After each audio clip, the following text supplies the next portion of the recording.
Mesdames et messieurs, bonsoir et bienvenue sur Sahel TV. Tout de suite, les principaux titres de ce journal. Mobilisation générale contre l'insalubrité à Nouakchott. 3 institutions jettent leurs forces dans la bataille.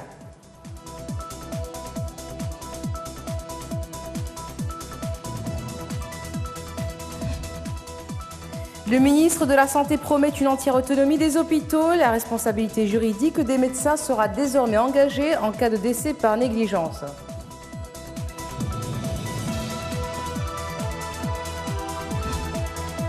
L'Afrique est capable de régler elle-même ses problèmes. Une déclaration du médiateur de l'Union africaine pour le Soudan, Mohamed El Hassan Ould-Lebat, au lendemain de la signature de l'accord soudanais. Merci d'être avec nous. Les autorités prennent désormais au sérieux la problématique de l'insalubrité de la ville de Nouakchott. Le sujet a été au menu du dernier Conseil des ministres. Sur instruction du président de la République, le département de l'Intérieur et la décentralisation, les forces armées et l'Union des employeurs de Mauritanie joignent leurs efforts pour rendre la capitale plus propre. C'est Récidibé. Les Nouakchottois n'en peuvent plus. Leur cadre de vie est envahi par les ordures. Les autorités semblent être dépassées par la situation. Finalement, c'est depuis le sommet de l'exécutif que l'offensive contre l'insalubrité de la ville vient d'être engagée. Pour assurer le nettoiement de la ville, il faut des équipes compétentes et bien équipées. Les personnes et structures en charge de la propriété de la ville ne sont pas à la hauteur. Aussi, il faut augmenter les salaires des agents chargés de la propriété et les mettre dans de bonnes conditions. Ces ordures nous créent beaucoup de désagréments. On trouve dans ces tas de ordures des restes d'aliments et du n'importe quoi. Les opérations de nettoiement de cette espèce, on en a beaucoup vu de par le passé. Mais elles ont montré leurs limites. Nouakchott ville propre est possible, mais il faut l'inscrire dans une stratégie globale et transversale impliquant tous les acteurs de la ville. L'autonomie des hôpitaux sera prochainement entière, c'est ce qu'a déclaré le ministre de la Santé hier lors de ses visites effectuées dans 2 hôpitaux de la capitale, ceux de l'Amitié de Cheikh après celle effectuée vendredi à l'hôpital Mère et Enfants. Mohamed Nadir Ould-Hamed a par ailleurs souligné que la Caisse nationale d'assurance maladie est financée par les contribuables et qu'elle appartient en conséquence aux citoyens et pas à l'État. Il a mis l'accent sur la nécessité de la gratuité des urgences. Le ministre a aussi insisté sur la nécessité du comportement exemplaire du personnel de la santé vis-à-vis des patients qui doivent se sentir chez eux, précisant que les cas d'urgence doivent être l'objet d'une attention particulière. Le ministre a enfin promis que sa politique sera basée sur une révision de l'ensemble des programmes de santé et que tout programme qui n'aura pas réalisé ses objectifs sera tout simplement supprimé. Il a mis en exergue la responsabilité juridique en cas de décès suite à une négligence ou à un manque d'équipement, précisant dans ce cadre qu'un suivi rigoureux va être instauré pour définir les causes du décès et tenir informés les services compétents pour prendre les mesures nécessaires à cet effet. Il a ajouté que les instructions reçues du président Mohamed Ould-Cheikh Ghazouani lui donnent toutes les prérogatives et tous les pouvoirs afin d'améliorer le secteur de la santé. Le président de la commission de médiation de l'Union africaine au Soudan, Mohamed Hassan Ould-Lebat, a réaffirmé que l'accord soudanais est venu confirmer que l'Afrique est capable de régler elle-même ses problèmes. Ould-Lebat, qui s'exprimait lors de la cérémonie de signature de l'accord soudanais de la période transitoire, a encore dit que la médiation africaine traduit le principe africain attaché à la résolution des problèmes du continent, loin de toute intervention, ajoutant que le continent est déterminé à préserver son indépendance et la souveraineté de ses États et ses populations. Selon Ould-Lebat, la signature de cet accord est une consécration de la volonté du peuple soudanais du Conseil militaire et des forces du changement. Le document constitutionnel et politique qui détermine la période transitoire entre le Conseil militaire et de transition et les forces de changement a été signé par le vice-président du Conseil militaire Mohamed Hamdan Daglo et le représentant des forces de liberté de changement Ahmed Rabia. Il fixe la période de transition à 39 mois avant l'organisation d'élections.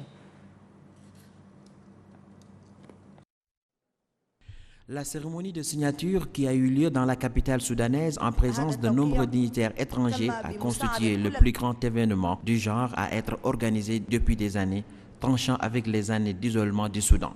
De nombreux pays ont salué la signature de l'accord, considéré comme le point de départ de Nouveau-Soudan après les 30 ans de pouvoir d'Omar al-Béchir.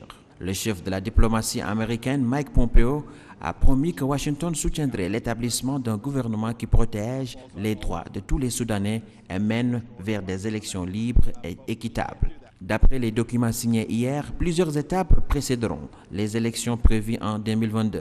La première est la formation ce dimanche du Conseil souverain. 5 civils, dont une femme, ont déjà été choisis sur les 6 devant en faire partie. Remplaçant le conseil militaire qui avait pris les rênes du pays après la destitution de Omar el-Béchir, le conseil souverain sera d'abord dirigé pendant 21 mois par un général, puis par un civil pendant les 18 mois restants.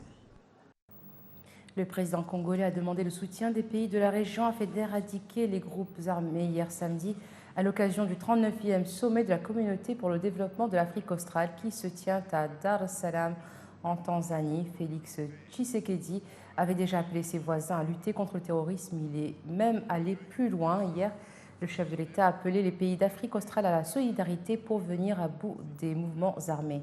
Sont visés pour le Congo, la République démocratique du Congo, les ADF. Ce groupe armé est accusé d'avoir tué des milliers de civils ces 5 dernières années dans le nord-est du pays, tout près du voisin ougandais. Mais se mettre d'accord sur qui sont les terroristes à combattre risque de ne pas être évident pour les pays de la région, alors qu'ils s'accusent régulièrement d'entretenir ou de protéger des groupes armés qui menacent leurs voisins.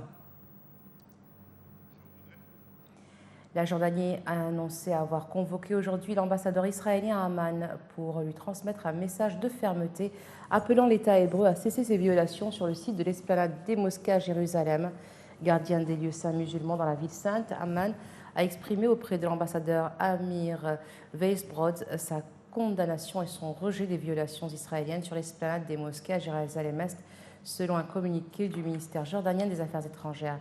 Le 11 août, des affrontements étaient survenus à proximité de la mosquée d'Al-Aqsa, située sur l'esplanade entre des fidèles et des policiers israéliens au premier jour de l'Eid al-Adha musulman et durant la fête religieuse juive Tisha B'Av. Amman a en outre indiqué que M. Weisbrod, qui condamnait fermement les déclarations du ministre israélien de la Sécurité intérieure Gilad Erdan sur la situation à Al-Aqsa.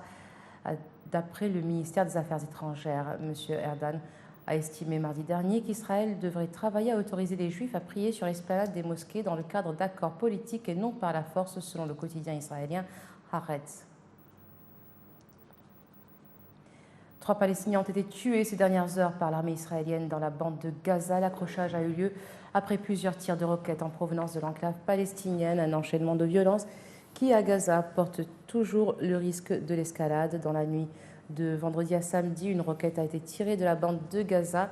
Elle n'a pas fait de dégâts, mais aucun tir n'avait été signalé depuis plus d'un mois. La nuit dernière, 3 nouvelles roquettes, dont une ayant occasionné des dégâts mineurs sur une localité israélienne, ont été lancées. L'armée de l'État hébreu dit avoir fait feu dans la foulée sur des suspects armés qui s'approchaient de la barrière qui entoure la bande de Gaza. Leur décès a été confirmé par les services hospitaliers de l'enclave palestinienne. 11 civils, dont une femme et 6 de ses enfants, ont été tués samedi dans des raids de l'armée syrienne de la Russie dans le nord-ouest de la Syrie. Selon l'Observatoire syrien des droits de l'homme, ces raids ont visé le village de Deir Sharqi dans le sud de la province d'Idleb. Depuis fin avril, des centaines de personnes ont été tuées dans la région d'Idleb, dominée par le groupe djihadiste Hayat Tahrir al-Sham, ex-branche syrienne d'Al-Qaïda et pilonnée par Damas et Moscou.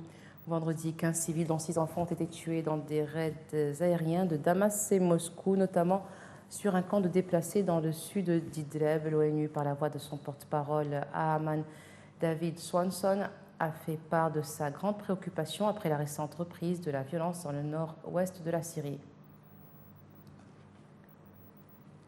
Le diplomate sénégalais Jacques Diouf est décédé hier en France à l'âge de 81 ans des suites d'une longue maladie. Jacques Diouf, né le 1er août 1938 à Saint-Louis, est un diplomate, homme politique sénégalais qui a exercé les fonctions de secrétaire d'État puis d'ambassadeur de la République du Sénégal.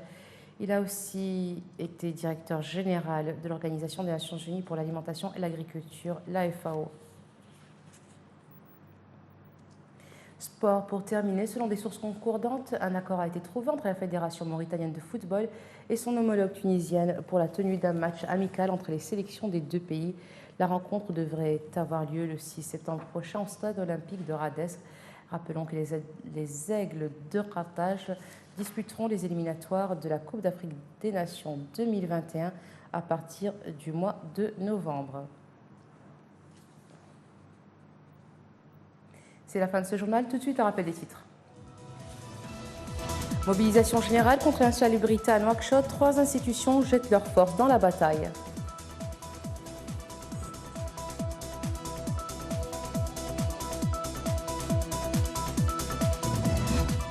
Le ministre de la Santé promet une entière autonomie des hôpitaux. La responsabilité juridique des médecins sera désormais engagée en cas de décès par négligence.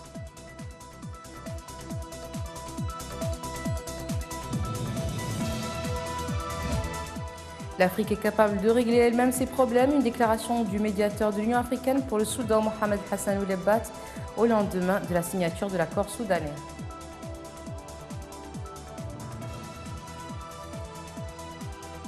Merci d'être resté avec nous. Excellente fin de soirée sur Sahel TV.